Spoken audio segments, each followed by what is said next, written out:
your views on female rappers nowadays, I guess? Yeah, the beauty of managing Missy is that she, very much like me, had to make it in a man's world. You know, not just as an artist, but as a producer. You know, she's an amazing songwriter, and she's what I consider a true artist. You know, there are a lot of people doing it for a lot of different reasons right now. You know, when Missy decided, like, you know, she wasn't inspired. She said, you know, there's nothing out there that's kind of fueling me and making me, you know, want to really get out there. I had to respect that because she's someone who's managed to, you know, pave her way and define herself in a very non-traditional way. She didn't look like, you know, what a pop star should look like, and she certainly didn't sound like it. So, you know, I have so much respect for her, not just as a client, you know, but as a friend and as a woman in the game, you know, finding her way, because she definitely did it on her own terms. And it's something that I always try to kind of subscribe to as I build my businesses and move into, you know, different phases of my own life. Just really making sure that at the end of the day I can look at myself in the mirror, you know what I'm saying, and feel proud about what I've accomplished.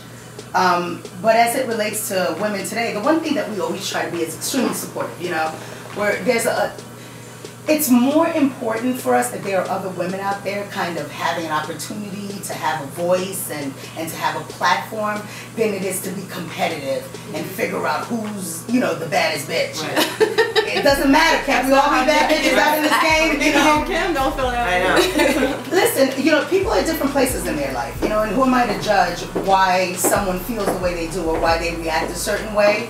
I think, again, that everyone's success individually is a success for everyone collectively. And, you know, if we're talking about Nicki Minaj, then she's doing an incredible job right now of carrying a torch and continuing on with, you know, a tradition that was started with people like Latifah and Eve and Missy and Kim and Foxy and all the other women in the game. So I'm happy to see a woman in there doing it. Definitely. There were some rumors, and I want to know if this comes along with the territory of being a strong woman, that you and Missy had a relationship. Like you guys were together. I never heard that. Really? I heard that before, and it just like kind of was like, it's always when two women are too strong women get together. I thought I heard all the rumors. I never heard that. And I'm like, okay, the closest I heard to anything along those lines, but it was more as it related to me, was when I got married. I heard that Wendy was on the end, was like, Mama Scott got married. I'm surprised. I thought she was, how you doing? You know, exactly. So she thought I was gay. But we do have a relationship. Yes, we do have a relationship. We are very good friends. She's, you know, I've been with Missy for 14 years. She's been there through, you know, my ups and downs. I've been there through hers. You know, I'm very happy and proud to say that we stuck together through it all, because it's very easy to get torn apart in this game. You've been so many, you know, so-called haters, people in the ear and stuff. And for us, it was about, you know, our connection. Like, she understood that I understood. And she wanted to support that and vice versa. And so, you know, we definitely have a strong bond. But not that strong. That's like when they're talking about Gail and Oprah. Exactly. Best friends all the time. It's always gay. Exactly. It has to be something wrong, not wrong, but something has to be wrong with a woman if she's powerful. And but not only that, I think part of the issue too is if you see two women who can stay in business together for a very long period of time, you think, oh, they must be sleeping together, because there's no way that women have the wherewithal to do business in a way that is non-emotional and who can remain friends and do good business together. Like, it's almost insulting if you think about it, because you know, are Leo and Kevin fucking? Or Russell, you know what I'm saying? Like, come on. They could be fucking their wives or each other's wives. But are they fucking each other? And they can, but are they fucking each other? Like, why does that come up? See, you're going to but you know, it's almost, it's not even insulting, it's laughable. And I'm going back to, like, it's bullshit, because why can't two women have a relationship when guys do it all the time, you know? But I've never heard that one, so that's interesting. Well, no, I just was saying, because, again, whenever there is, like, a woman that's doing something, there's like an excuse behind it. Like, she knows somebody, oh, she's co-signed by this person. It can never be like, no, she actually worked hard to get to that place. Real quick, because the Violator was definitely a huge, it's still a iconic a brand, company, absolutely. brand. I worked very hard to make it. Yeah, that was. And you were co-owner and president of the company. Yes. And you just, how did that work when you guys? Did you split like amicably or absolutely? Was it? It was a life decision for me. You know, I had been doing it for a very long time, and people grow apart. Marriages, you grow apart, you know, and you decide that there are other things that you want to do with your life. And Chris is a purist in the sense that, you know, he's hip-hop, do or die.